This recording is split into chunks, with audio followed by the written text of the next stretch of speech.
Hey everyone, welcome back to our E3 live stream. I'm here with PJ from Crytek. How you doing, buddy? Good, very good. We're checking out Ryse. We have a demo coming up right here, some of the gameplay. I believe we saw this yesterday. Yes. During the Xbox One press conference, and I have a few questions for you. Sure, fire away. First one, what happened last year? We saw it on Connect 1.0. Yes, yeah. And now I see it being worked with a controller. Yes. What happened during development that you said, we need to port this to a new console and we need to put more controls behind it? Yeah, so, Crytek, we're core gamers, right? So when we said, all right, we're going to make a Kinect fighting game, we really went for it. So we had a navigation model that worked really well. We had a combat system that was working pretty well.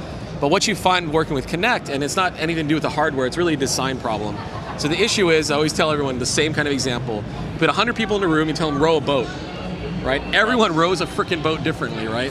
So the issue is that, when you go to making a fighting game and you want to teach someone to strike or block or something like that, you're having to teach them how to interface with the Kinect rather than play a game. You know what I mean? Gotcha. So the basic idea is that, we tried our best and we said, okay, well, at some point we have to start making the game we want to make. We want to make this Roman game that's really immersive.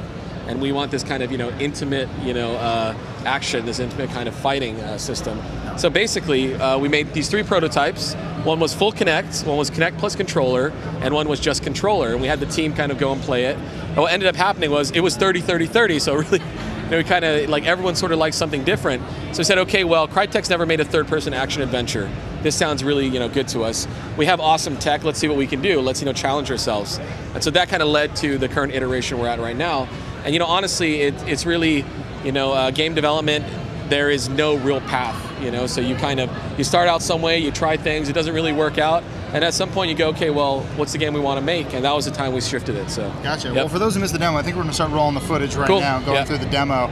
But like you said right there, Crytek, you've been known for a little game called Crisis. Yes, yeah. 1, 2, and 3, and the some of the spin-offs like Warhead and stuff. Yep. But I haven't seen a lot of third person. How was it going from, did Ryse originally start out as first person, then move to third person? Yeah, so when it was a Kinect title, it was first person, combat, just like you saw in the video 2 years ago. So then we said, okay, we're going to do third person, and it was like, well, how do we do third person? Like, what do we want to own about it? Because there's lots of already, there's games that are 4 or 5, iterations deep into their kind of, their IP. Right. And we're like, well, we don't like to sit in the back seat at Crytek. We want to, push innovation and stuff. So basically, we said, we don't want to lose this kind of close feeling that we had when we were making the first person, hack and slash type game. Right. And so we kind of, we inherited that kind of philosophy from that game, and we decided to put it in a third person perspective, right? So the first thing we did is we hired a cinematics director, a guy who's actually held a real movie camera, and we said, help us, we want this to be as cinematic as possible. And so we developed this really slick camera system that always frames combat. It's able to interpolate smoothly into kind of our executions. And then on top of that, we're like, what's next gen going to be about? We can already do the long draw distances. People know we can, fill stuff with particles, and we're like, it's going to be 6 feet to 6 inches. It's going to be facial. We want facial on as many guys as possible. So what you're actually seeing here, like the face on Marius Titus, this is the same face in the game. Right. So whatever emotion we can get here, from real performance capture, one-to-one actor, we can get in the actual game. And then once we did that, we're like, well, everyone else kind of looks a bit dopey. And they're like, now we got to put facial on everybody. So when you watch, the demo that I played earlier at the press conference, you'll see that the barbarians also will grimace. They'll kind of have these looks of anticipation. So yeah, I mean, that's really, our key message is, we're pushing for this kind of, this next step in next gen, which is, we want to pull emotion out of the characters. We want combat to resonate. We want it to feel gritty and realistic, dangerous. Well, I have to ask you too, just about the setting. Yeah. I mean, what I kind of like about these newer generations of games, I feel like we're starting to be able to go places we could never go before. Exactly, yeah. Examples like BioShock Infinite. Never thought I'd be in that time period ever, or like Assassin's Creed, going to different crazy, we'll be in any kind of strange, we can go almost anywhere now. Yes. You don't see a lot of games that take place during the Roman massacre of Normandy. But why did you guys choose to go with this specific time period? Well, so it kind of came about, and we were really fascinated with Rome.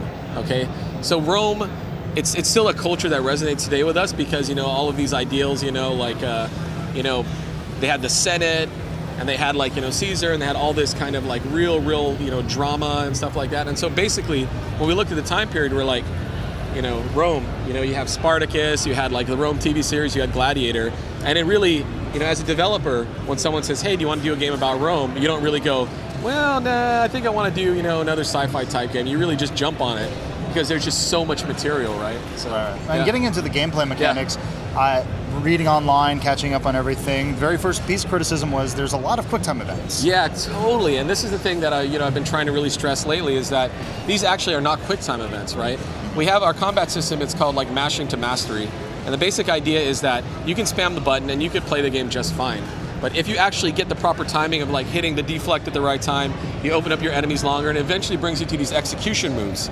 You get a guy into an execution move, and instead of just stopping there and playing a movie, we're like, well, we want to keep the flow going. Right. So we give you the ability to hit these buttons, and basically each one gives you like a higher level bonus on top of your combo modifier. And the general idea is to keep the kind of flow going through combat. And we really wanted to get over this hump of like, okay, I love combat, but then I disengage for 5 seconds. It plays a cool animation, which is fine after 30 minutes, but after that, it's just like you kind of get tired, you just want to play more game. Right. And that's the basis of that system. And that will feed into kind of another reward system we'll talk about later. You'll have over 100 executions to unlock, and each execution will sort of have its own variation of this kind of bonus award kind of mini game stuff. So. Well, and then also gameplay wise, we are seeing a variety right here. Oh yeah, we're doing totally. The turtle combat shell of. I really should have done some research on Roman history before I got here, but obviously I'm not very versed at that. Turtle, Tortuga. Was it called Tortuga? That's what it was. Or Testudo, same thing. Yeah. I'm sure you're just buried in this stuff. Oh yeah, I mean it's been 2 years of studying Rome, which has been awesome. So. But in terms of gameplay variety, how much more will we see beyond just basic combat and what we've seen here? What else do you guys have in mind? Obviously, I mean. So this is not even all of the formation gameplay we have. So this is just basic range formation gameplay, right? So you have archers that are firing against you. You block them. You throw your pelims back at them. But we'll also have other ones we'll talk about at a later time, just to kind of give you more, we have a little bit more depth plan for the formation sequences. Gotcha. But you also have ranged weapons. So you'll have pelims that you could throw on more of kind of like typical range combat. Within combat, you'll have some quick throw items like flechettes, which are kind of like a spread kind of weapon. And so there'll be a lot of kind of more things that you can do other than just hit with your sword and shield. Right, and not to beat a dead horse here, but every time I think Crytek, I always think of Crisis, obviously. Yeah, totally. And with the last 2 games, profit being such a focus of the game, of character actually being kind of the centerpiece, is that what you guys are doing here with your main character? Is this a story that want to follow character around, or is it more of just, let's see how many times I can murder a barbarian? So, obviously you can see the kind of positioning, right? So we said 6 feet to 6 inches. We're going to make a killer story. We're going to have like great looking characters on screen, and we're not going to have any fidelity difference between cinematics and in-game. But just to give you a bit of we have 15 characters that have been full performance captured, where we're trying to do one-to-one with real actors. So this is Crytek's biggest undertaking as far as story. So we're really gunning to have something that's really very Roman and very kind of different than what you've seen in a lot of other Crytek games. Right, and you guys being Crytek, of course, you're always pushing technology to the next level. Crysis 3 max settings on PC. Beautiful, ridiculous. And what we're seeing right here is all Xbox One. Yep. How is the software transitioning to the hardware? Has it been a good transition using the x86 architecture? Well, see, the thing is with us at Crytek, whether it's a high-end PC, they're never high-end enough, right? Whether it's an iPhone, like we had a game called Fibble that looked fantastic on iPad, or the Xbox One, we really just choke whatever we can out of the hardware. We really see it as like means to an end. And so when we're looking at the Xbox One, we're kind of thinking, what's better than the 360, right? And it's like, boom, we got more memory, we can push more polys. Even in this demo itself, we have technology that actually works better on Xbox One than it does on PC.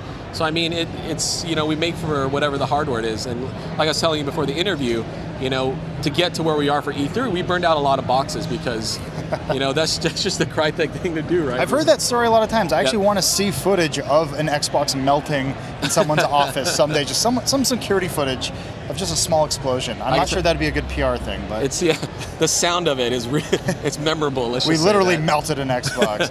Well, we're coming to the end of the interview here. We just saw the gameplay demo. I want to get to one of our questions from one of our fans. Sure, I believe Stephen Larson is standing by, and we have one question. I want to hear from you guys what we have here for PJ. From Brendan Egan. Yeah, Ryse question. Go ahead. What if any Kinect integration are used in the Ryse Son of Rome? I don't know if you heard that, but the Kinect integration into Rome, or into Ryse.